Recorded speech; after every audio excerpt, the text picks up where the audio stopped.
retomando então as nossas questões ali para correção, acho que a gente parou na questão número 6, tá? Então vocês peguem o caderno ali para continuação. A questão número 6 diz: ao observar as camadas da Terra na página 162, em qual delas se encontra uma camada de terra com grande quantidade de matéria orgânica e para que é usado esse tipo de solo? Então, esse tipo de solo com grande quantidade de matéria orgânica é um solo bastante rico em humo, né? O que seria humo? É uma quantidade, né, de folhas de animais mortos entrando em decomposição, onde auxiliam, né, na produtividade de determinada cultura. Tá? Então, seria a camada superior ali na questão número 6, onde se encontram os vegetais. A questão 7, a resposta certa seria a letra C. Eu não vou ler toda a questão, porque é extensa, né? Mas é só observar o desenho, e esse desenho, então, mostra o horizonte A, o horizonte B, o C, e assim por diante. Então, a que mais indica ali seria a alternativa letra C. Questão número 8. Por que alguns tipos de solo têm tonalidades diferentes, né? E é para responder de acordo com a página 262. Espera aí, a página não sei certo, só um minutinho. Enfim, pessoal, eu não estou com o livro, não estou conseguindo acessar o livro aqui pelo computador, porém eu peço para vocês dar uma conferida se é na página 263 ou 163, tá? Dá uma conferida onde fala aquelas questões, né, referente ao solo, tá? A crosta terrestre e o solo. Mas creio eu que seja na página 263 mesmo, tá? Só dá uma conferida porque eu não estou com o livro aqui. Voltando ali então, a questão número 7, né? Então a alternativa certa seria a letra C. A questão número 8, por que alguns tipos de solos têm tonalidades diferentes? Então, depende do tipo de matéria, né, que compõe cada tipo de solo. A gente sabe que tem vários tipos de solo, como por exemplo o solo argiloso, tem o solo umífero, alguns ricos, por exemplo, o solo que é mais avermelhado, ele tem uma grande quantidade de matéria orgânica, de matéria, como por exemplo a argila. Já tem solos que são mais esbranquiçados, são solos ricos em calcário, né, onde o calcário muitas vezes é utilizado para a correção do solo, né, que serve para produtividade. Tem também o solo que é mais escuro, por exemplo, o que a gente acabou de falar, que é o solo umífero, né? O que seria umífero? É um solo que tem uma grande quantidade de matéria orgânica, tá? E matéria orgânica é resto de folhas de animais mortos, certo? Então a questão número 8 depende do material que compõe cada solo, tá? Um contém argila, o outro contém calcário, o outro contém matéria orgânica e assim por diante. A número 9, então, seria alguns animais são importantes para o solo. Explique sobre a minhoca, tá? Então era para assistir o videozinho, né? Eu mandei o link para vocês. Era só copiar o link e jogar lá no YouTube para pesquisar, certo? Espero que tenham feito isso.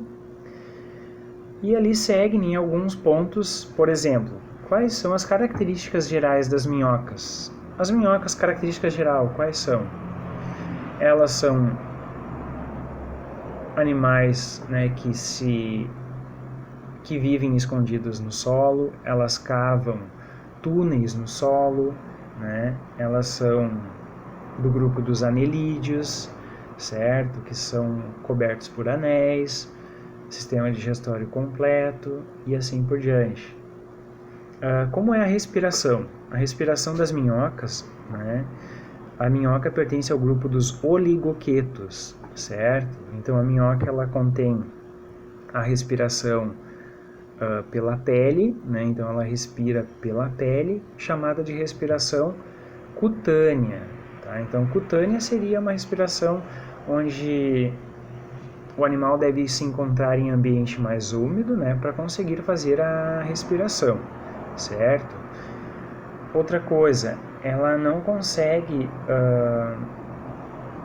sobreviver, né, diretamente em contato com o sol, tá? Se tiver muito calor, ela vai tentar se esconder, porque ela tem a pele úmida e ela precisa se esconder, se isolar, né, num ambiente onde tem uma grande quantidade de água, para que ocorra, né, a troca de gases ali do meio interno com o meio externo, tá? Depois a gente tem analisar ali a questão, né, visualizar uma minhoca e observar se essa minhoca tem o clitelo. O que seria o clitelo?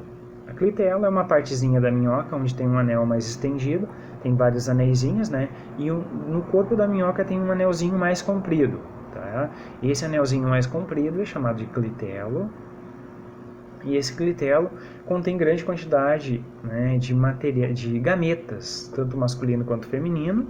Então a minhoca ele é um ser que se reproduz fecundação cruzada, ou seja, tanto o macho quanto a fêmea, ambos, né, ficam grávidos, ou seja, eles são hermafroditas, apresentam os dois sexos ali, tá? Então, durante a fecundação da minhoca, ocorre trocas de gametas, onde as duas minhocas, né, que participam da fecundação vão ficar grávidas e elas vão perder, através de um casulo, né, esse casulo sai da parte do clitelo dela, sai, e é como se fosse uma cápsula cheia de ovinhos dentro. E essa cápsula se perde no solo, né, e lá no solo vai dar origem às larvinhas, né, que vai dar origem às minhocas, certo? Então esse é um exemplo então que o clitelo serve. Qual a importância da minhoca para o solo e para outros animais? Qual a importância da minhoca para o solo? A minhoca para o solo, ela cava vários túneis, certo? Então ela vai cavar túneis, vai fazer com que o solo se torne um solo rico, né? Fofo, arejado, que tenha oxigenação, e essa oxigenação nas raízes fazem com que a planta se desenvolva, né, com maior facilidade. Tá? Então essa é a importância da minhoca, e também na questão para outros animais, auxilia-se na cadeia alimentar. Então a minhoca serve como alimento para pequenos animais, e assim, né, passa-se a energia ao longo da cadeia alimentar. Depois eu peço então na última questão, desenhe uma minhoca